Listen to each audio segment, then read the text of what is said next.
একদিকে যুক্তরাষ্ট্র ও ইসরায়েলের রক্তচক্ষু, অন্যদিকে ইরানের প্রতিরোধ। ভাবা হয়েছিল যুদ্ধ আর নিষেধাজ্ঞার চাপে পিষ্ট হবে ইরানের অর্থনীতি, কিন্তু বিশ্বকে তাক লাগিয়ে দিয়ে উল্টো চিত্র দেখালো তেহরান। রণক্ষেত্রে প্রতিরোধের পাশাপাশি অর্থনৈতিক ফ্রন্টেও অবিশ্বাস্য বীরত্ব দেখাচ্ছে দেশটি। যখন বাকিরা পথ খুঁজছে, তখন প্রতিদিন প্রায় $14 কোটি পকেটে ভরছে ইরান।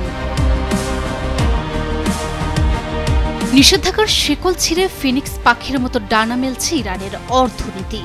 যুক্তরাষ্ট্র ও ইসরায়েলের সাথে চলমান চরম উত্তেজনার মধ্যেও দেশটির বৈদেশিক মুদ্রার আয় কমেনি তো বটেই, বরং বেড়েছে বহুগুণ। ব্লুমবার্গের সাম্প্রতিক তথ্য বলছে, প্রতিদিন গড়ে $13.90 কোটি আয় করছে ইরান, যার সিংহভাগই আসছে তেল খাত থেকে। গত 28 ফেব্রুয়ারি থেকে হরমুজ প্রণালীতে নিজেদের শক্ত অবস্থান জানান দিয়েছে আইআরজিসি। বিশ্বের 20% জ্বালানি বাণিজ্যের নিয়ন্ত্রণ এখন কার্যত তেহরানের হাতে।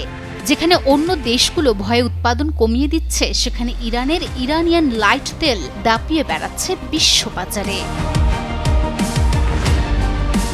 বিশ্লেষকরা বলছেন, ইরানকে চাপে ফেলার যে বৈশ্বিক চক্রান্ত হয়েছিল, তা ধারালো সূচ হয়ে ফিরেছে পশ্চিমাদের কাছেই। যুদ্ধের কারণে তেলের দাম প্রতি ব্যারেলে $100 ছাড়িয়ে যাওয়ার শাপে বড় হয়েছে ইরানের জন্য।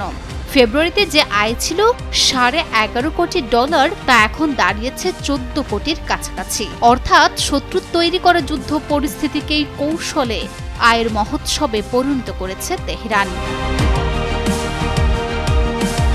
শুধু তেল বিক্রি নয়, হরমুজ প্রণালী দিয়ে জাহাজের চলাচল নিয়ন্ত্রণ করছে এখন ইরান। এই জলপথ ব্যবহারকারী জাহাজগুলো থেকে প্রতিদিন প্রায় $20 লাখ টোল আদায় করছে দেশটি, যা তাদের অর্থনীতিতে যোগ করেছে এক নতুন মাত্রা।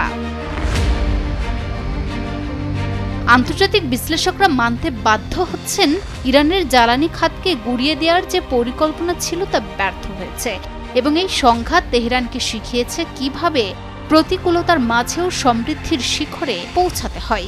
শত্রুর অবরোধকে পাশ কাটিয়ে ইরান আজ কেবল রণক্ষেত্রেই নয়, অর্থনীতির ময়দানেও এক অপরাজেয় শক্তি।